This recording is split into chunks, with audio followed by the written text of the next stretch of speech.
Today we're venturing into the heart of the forest to find a plant that's as beautiful as it is deceptive. Face, huh? When did you begin seeing this face? Hear the laughter of thousands as the sky opens up. You will hear the trumpets play their happy. An anomalous broadcast, 509 people paralyzed, and an entity that seems to feed off of the suffering it causes its victims.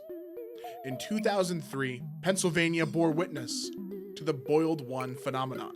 The tape begins by telling us everything we're about to see has been approved by personnel at Ephrata 228, and that they've taken great care to keep all parties involved anonymous as they've requested. We're also given a warning as this tape has been known to cause mild to severe cognitohazardous conditions that may mentally or physically affect us. And so to ensure we stay safe for the duration of the viewing experience, it is heavily recommended you have the following at your side: earplugs, a pencil, a sheet of paper, and a standard Christian Bible open to Psalms 91:10. If something begins to speak in tongues and you can hear it, you are advised to insert your earplugs and turn your attention to your sheet of paper and write the following: I can see this paper, I can see my hand, I can't hear the screaming of thousands, I can't hear the feast. I am a moving, breathing human being on planet Earth. Just before we move on, in a blink and you miss it moment, red text overlaid on the screen reading the following: I can't see this paper.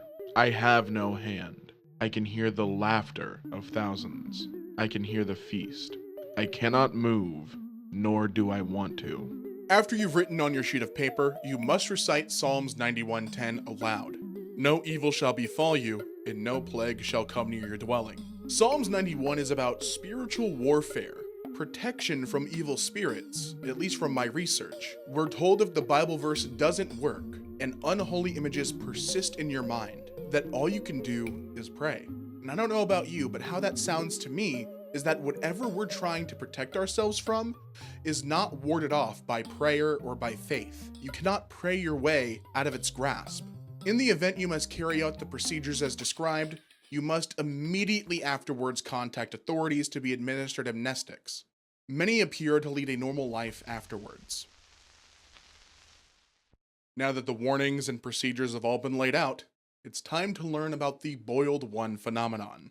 In the late 1990s, a TV show debuted at a local station in Pennsylvania, and while the show is now classified, we do know that it was a nature documentary series. The star and narrator of the show talked both about the wonders of nature and the dangers, about how to appreciate but also protect yourself from nature. In 2001, the show was taken off the air due to the host passing away for reasons that are still undisclosed. But then on August 13th, 2003, something strange happened. Seemingly out of nowhere, the 13th episode, titled The Tree of Heaven, was broadcasted again.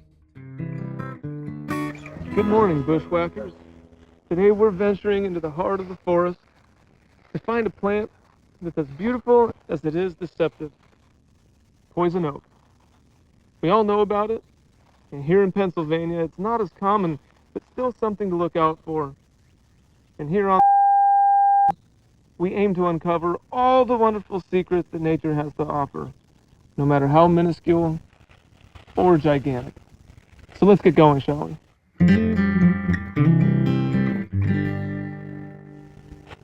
Found primarily in deep North American woodlands, poison oak has many different names and places of origin, also referred to as the Tree of Heaven. Imagine that?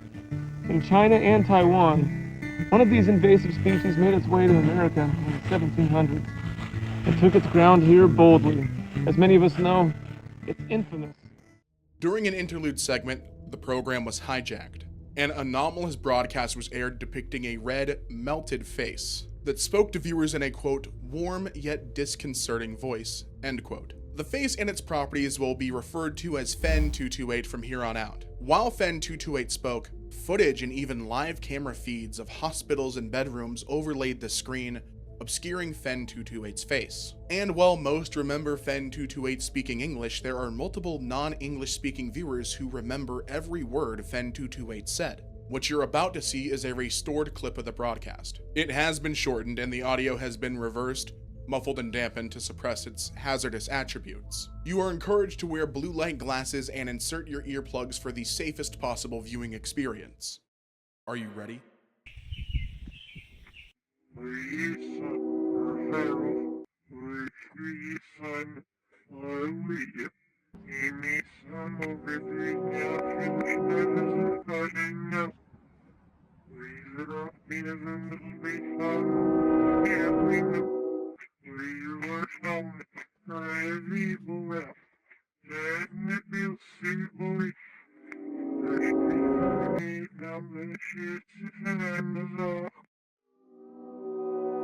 This broadcast will be referred to as Broadcast 813 from now on. And I know what you might be wondering. What did FEN228 say? Well, I did reverse the audio, which was completely against the direction of the Ephrata branch and against protocol. But I think you should hear what it says. Cause a manifestation of my being in the future. You will be asleep in bed. I will be there and watch over you. When you wake, I will not be able to move any part of you. When the doctors eventually find you, they will not see me, but you will, and I'll see you too. Forever, I'll see you. Broadcast 813 was viewed by roughly 530 people throughout southern Pennsylvania. Understandably, many were left distraught and upset by what they witnessed, and, you just saw it, I don't blame them. There was the expected discomfort, anxiety, and paranoia that FEN228's presence would have left viewers. However, some reported not being able to keep FEN228's image out of their head, or they had continued hearing its voice days after the broadcast. One victim claimed that, quote, the face was living in his brain and feeding on his spine, end quote. While another described trumpets playing in their ears before they slept, which we'll talk more about the trumpets and what I think that all means in the theory section of this video. But there was something else, something that was the beginning of a whole new species of suffering. August 14th, 2003. 50 million people lose power in what is now known as the Great Northeast Blackout of 2003. North American Electric Reliability Corporation, or NERC, worked to restore power, and they explained that it was a wild combination of human error and trees falling on sagging power lines somewhere in Cleveland, Ohio. But that's just what they tell the public. The Ephrata branch ordered the blackout. After the frequency that broadcasted FEN228 was discovered by television station troubleshooters, the Ephrata branch needed to prevent escalation of the anomaly, but also prevent the story of broadcast 813 from getting out. The shutdown was supposed to affect just the grids local to Pennsylvania, but it affected New York, New Jersey, Ohio, parts of Canada, and they took advantage of the resulting confusion by wiping every trace of broadcast 813 from existence. Internet posts, recordings, even news articles that were developing the morning after the broadcast, all of it wiped by the Ephrata branch. But it was too late. The damage had already been done. It's 12 days after broadcast 813 is blocked from air, and 509 people's lives are changed forever. A massive influx of pseudocoma, or locked-in syndrome, left families shocked and devastated. A pseudocoma is when someone experiences a cerebromedulospinal disconnection. In other words, they can't talk. They can't move. Their body is in a complete state of paralysis, but they can think. They're conscious and they can reason. They can move their eyes up and down and blink. Locked-in syndrome is an extremely rare condition, so understandably, when 509 people contract it out of nowhere, the US Department of Health gets interested and the government gets involved. All 509 victims had one thing in common. They were all at home watching television the night broadcast 813 aired. Again, though the victims could not speak, they could blink. And interviews were conducted with more than 60 victims via Morse code. While most of these interviews had more questions than answers, and some had to be archived or even expunged, there was one victim who was a prime candidate to speak to. It's late into the investigation, and the Ephrata branch is alerted of one Job Zamperini. He's an elderly man who was one of the victims of the pseudocoma outbreak, but he's also a war veteran, and his wartime experience made him fluent in Morse code, making him extremely valuable to the Ephrata branch and to figure out what's going on. Zamperini's case was odd, though. His entire family was convinced that his house was haunted after a photo was taken in his backyard. The family was so convinced that they hired a priest to come and bless his house. Do you want to see what sent Zamperini's family into such a panic? Are you sure? That's Fen228 just posted up in his backyard. Zamperini claimed that there was something unholy with him, which... yeah, look at the photo. Something that would hurt him and possibly others if he told anyone what it was and what it was telling him. We have an archived recording of an Ephrata branch officer interviewing Job Zamperini. Hello, Mr. I'm Officer Gomez. Hope you're doing well today. Do you mind if I ask you a few questions regarding your condition and possibly unholiness within your home that your family had mentioned? Okay, first and foremost, did you notice any onset symptoms before you lost complete mobility of your body? Face, huh? When did you begin seeing this face? Interesting. Many of the people who have seen the broadcast that you saw on August the 13th described having vivid and upsetting hallucinations. Do you think this is something your brain has created? Can you please describe this face to me?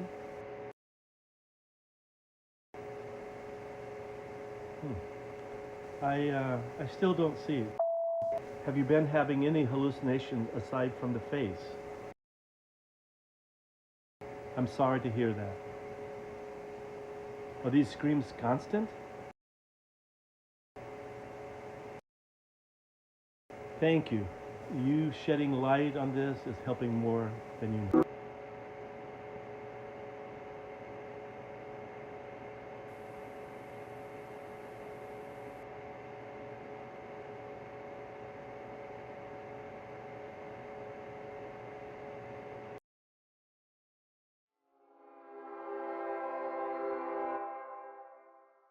After the officer asked Zamperini if the screams he hears are constant, red Morse code appeared very briefly that translates to "Nobody but me and you." The interview cuts abruptly, and we see Fen228, his long, contorted figure rising into the sky. Text is overlaid on screen reading, "Wonderful day, the miracle of birth, a fetal fanfare." There is also some text in Japanese that, again, we'll mention later. We hear a trumpet and then Fen228 speaks. Listen closely. Do you hear it? You will hear the laughter of thousands as the sky opens up. You will hear the trumpets play their happy sounds. The streaming blood of life will pour down onto us all. Together, we will be still. Together, a feast fit for a king. Together, melded by love and purest connection. Be still. The broadcast is cut by a warning screen. The program is not safe to continue viewing. Protocol Bravita 228 has been initiated. You should begin following the procedures you were given at the beginning of this tape. No evil shall befall you, nor shall any plague come near your dwelling. So what does it all mean? To be honest, I'm kind of conflicted. So I think it might be best to just start with what I found. The events of the video take place in Pennsylvania, more specifically in the township of Ephrata. Ephrata is famous for being the site of America's first religious communal society. And while I couldn't find any sort of connection between the Ephrata cloister and the events of the Boiled One phenomenon, I do think that all of the biblical references throughout the video, from needing to recite Psalms 91:10, to trumpets playing when the Boiled One speaks, which, in the book of Revelation, brought devastation to the earth, it seemed to me that prayer and faith wasn't a way to escape the Boiled One, that it was an invitation rather than a deterrent. He's present for a single frame at the beginning of the video, and then just makes his presence felt throughout the rest of the tape, adding hidden messages and text. He can be seen rising from inside a television, and even the warning screen at the end of the video after he speaks directly to us. The beeping we hear isn't like an alarm or something. It's Morse code. And when you translate it, it reads, "I still see you." He's a real charmer, isn't he? This next part was the bit I was most doubtful of. And honestly, I still kind of am. It doesn't make the most sense to me, but there's too much evidence of this interpretation of the story for me to ignore. One of the victims interviewed was an elderly man named Job Zamperini. In fact, we're shown an archived tape of an interview between an Ephrata branch officer and Zamperini. And the Boiled One is particularly active here. Not only does the frame picture above his bed change from "give it to God and go to sleep" to "I can see you," and he interviews with the interview by adding his own response in Morse code, but the Boiled One himself is just barely visible from behind the bed. And while Zamperini can see him and says as much, the officer can't, but we can.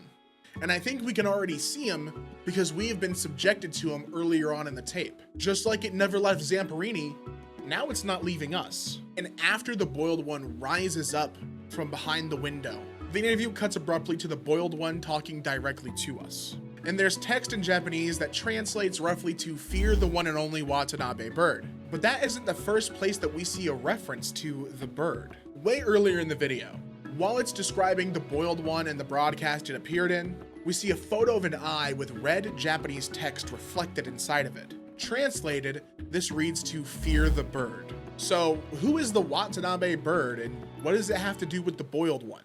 Let's rewind to the 1940s.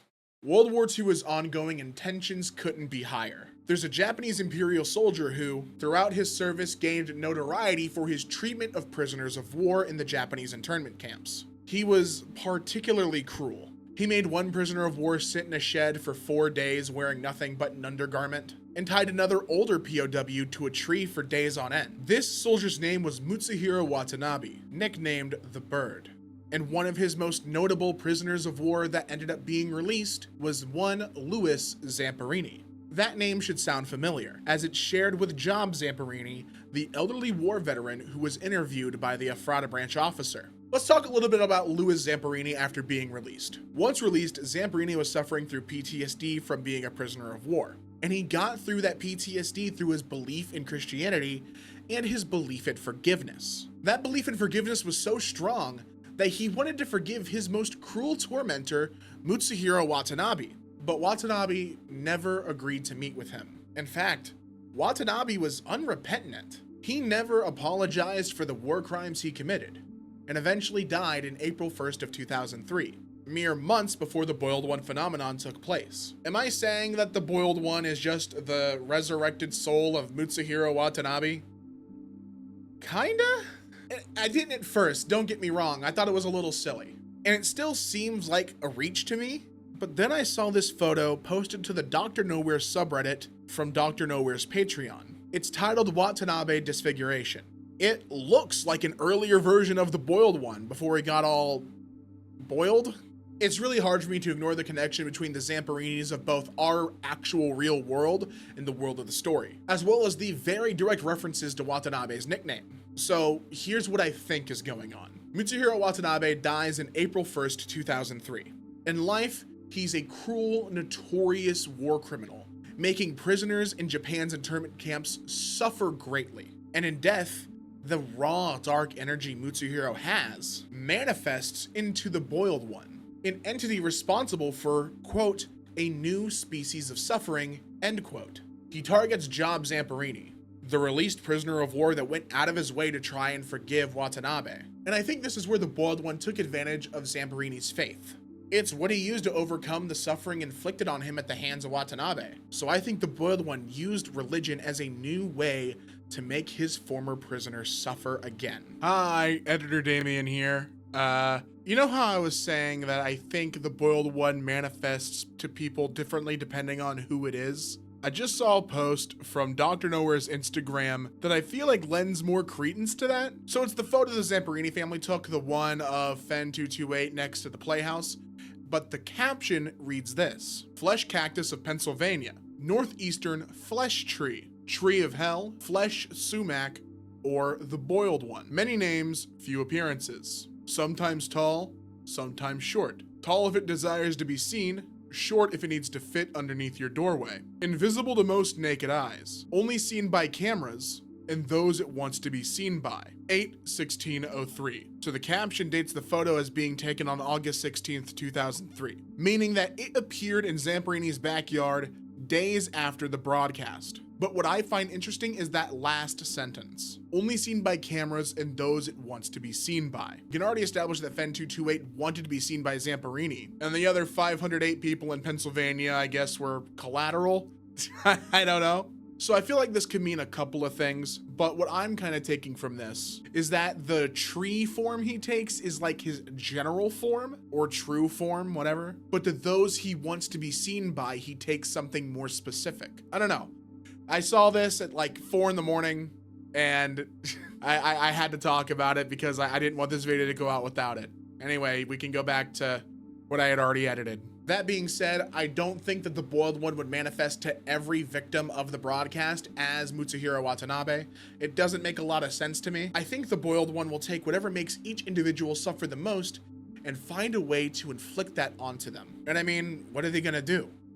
They're paralyzed. All they can do is watch the Boiled One, and he'll watch back. Forever, he'll be watching. So that's my analysis and theory of the Boiled One phenomenon, and I really appreciate you guys watching. I'll be honest, I still don't entirely know what to think of the Watanabe connection, and I would love to hear your guys' thoughts in the comments. Please go check out Dr. Nowhere's YouTube channel. Go support him on Patreon. If you want to see more of these kinds of things be developed, the best way to do that is to go support the creators. Subscribe to my channel if you want to see more of these kinds of videos, and until next time, I'll be seeing you.